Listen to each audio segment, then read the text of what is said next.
5 News This Morning starts now.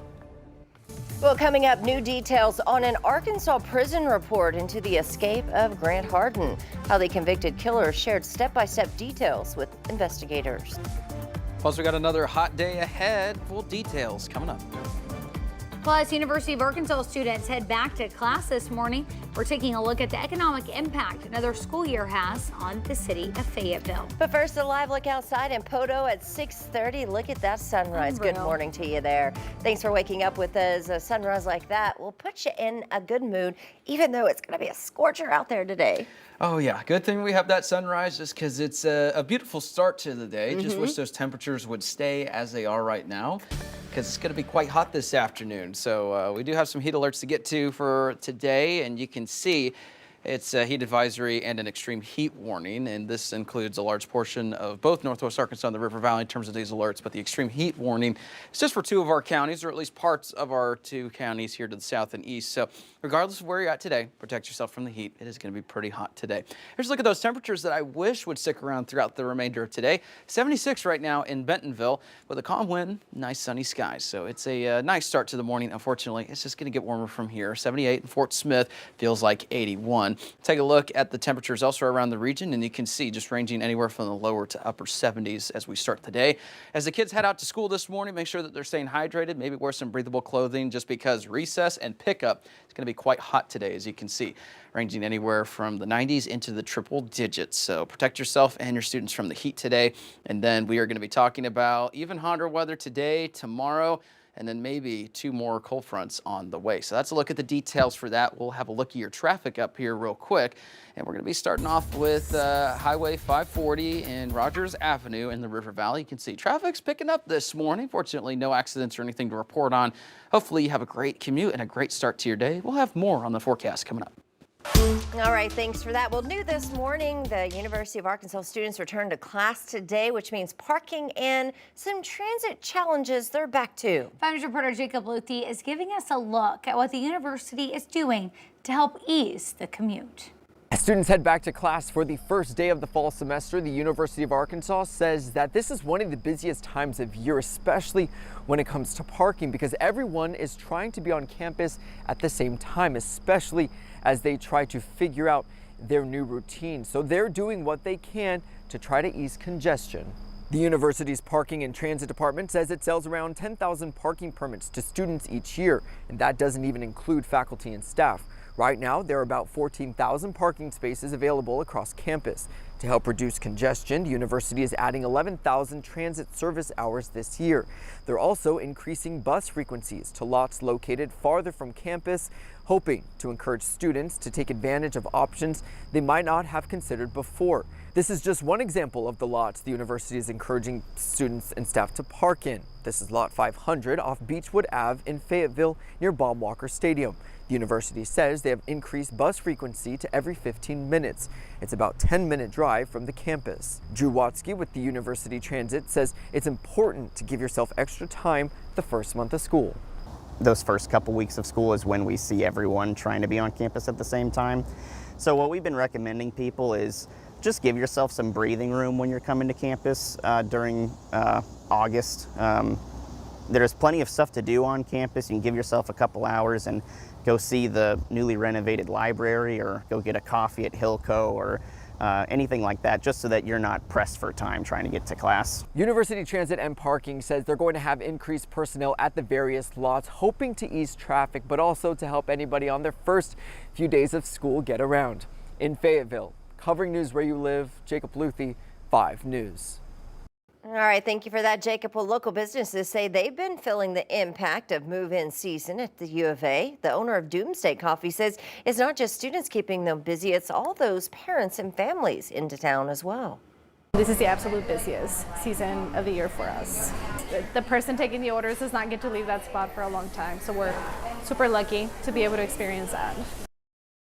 Well, meanwhile, Folklore Gifts on the square just added an ice cream parlor. The manager there, Joe Holcomb, says students have already made a big impact on sales. Well, college students around the state are also heading back to the classroom this week. The University of Arkansas Fort Smith will start classes today. Arkansas Tech and Arkansas State University will begin on Wednesday, and the University of Central Arkansas will start on Thursday. Well, in our continuing coverage this morning, a judge has ordered former Rogers psychiatrist Brian Hyatt to be involuntarily committed to a mental health facility. Court records show Brian Hyatt's own providers asked a judge to commit him for treatment last month for what they've called severe paranoia and manic behavior. That detail surfaced in filings from Hyatt's ongoing divorce case. Hyatt was formerly the head of the Arkansas State Medical Board, as well as the Behavioral Health Unit at Northwest Arkansas Medical Center. He is now accused of Medicaid fraud, and more than 200 lawsuits have been filed against him related to alleged malpractice. His fraud trial is set to start in October. And we're learning more about the escape of Arkansas inmate and former police chief Grant Hardin. On May 25th, the convicted murderer escaped from the North Central Unit in Calico Rock. In a report from the Department of Corrections, Hardin shared step-by-step details on how he not only planned his escape, but also how he stayed away from the prison there in Calico Rock. Maya Ellison has more.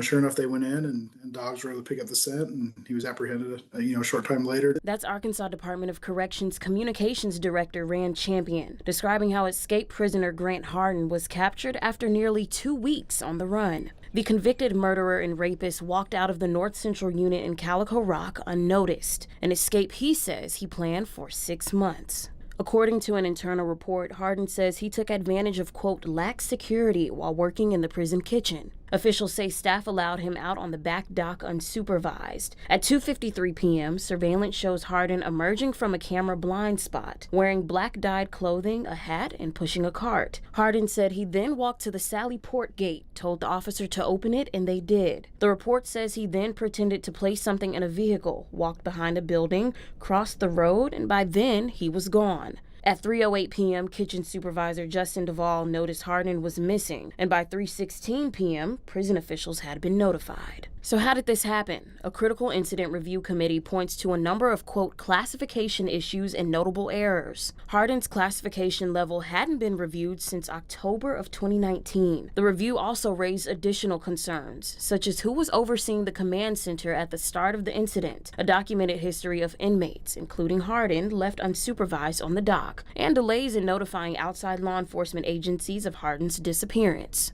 Hardin told investigators that the altered clothes he used to escape were dyed black using Sharpies he found in the kitchen and laundry. Officials say the police vest he wore was made from black aprons used in the kitchen, and the silver police badge was crafted from the lid of a kitchen food can. He hid the disguise and other supplies in a trash can near the chemical room, an area Hardin told investigators no one ever checked. That room has since been reinforced to, quote, prevent tampering. While in the woods, Hardin says he survived on berries, bird eggs, ants, and creek water. He was found about 1.5 miles away from the unit by Arkansas law enforcement officers and the U.S. Border Patrol, just nearly 2 weeks after his escape.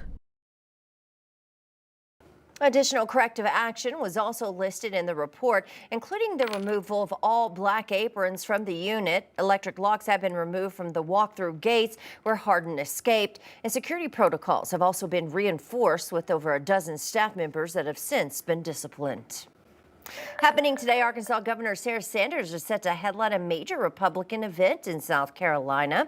The Associated Press reports that she will be the featured speaker, to Salute to Liberty, hosted by U.S. Representative Sherry Biggs. The venue in Anderson has historically been a catalyst for White House hopefuls. Sanders has made other trips to early voting states, including a summit in Iowa last month. Meanwhile, U.S. Representative Steve Womack plans to make stops around Northwest Arkansas this week. Womack will visit XNA today to learn about King Aerospace and the work they're doing with advanced aircraft systems. This Thursday, the congressman will give an update on federal policy at the annual Mid-America Aerospace and Defense Summit. Then on Friday, Womack will speak at an Hardin event marking construction on the I-49 bridge in Barling. Well, now to the state capitol, where Arkansas Democrats have elected retired Army Colonel Marcus Jones as their next state party chair. During their state committee meeting, Jones beat out interim chair Janie Marie Cotton. Jones enlisted in the U.S. Army Reserve in July of 1990 and graduated from the U of A. His 29 years of service in the Army finished with him serving as the senior Army advisor to the Arkansas Army National Guard. Well, President Trump plans to welcome Ukrainian President Volodymyr Zelensky and a number of European leaders to the White House today to discuss a possible end to the war in Ukraine. The European dignitaries expected to attend the meeting include the leaders of Britain, France, and Germany. The sit-down comes after President Trump met with Russia's President Vladimir Putin in Alaska on Friday. Many points that we agreed on, most of them I would say, a couple of big ones that we haven't quite gotten there, but we've made some headway. I'm sorry, if I may. Today's meeting will be President Zelensky's first White House visit since February, when he and President Trump had a heated exchange in the Oval Office.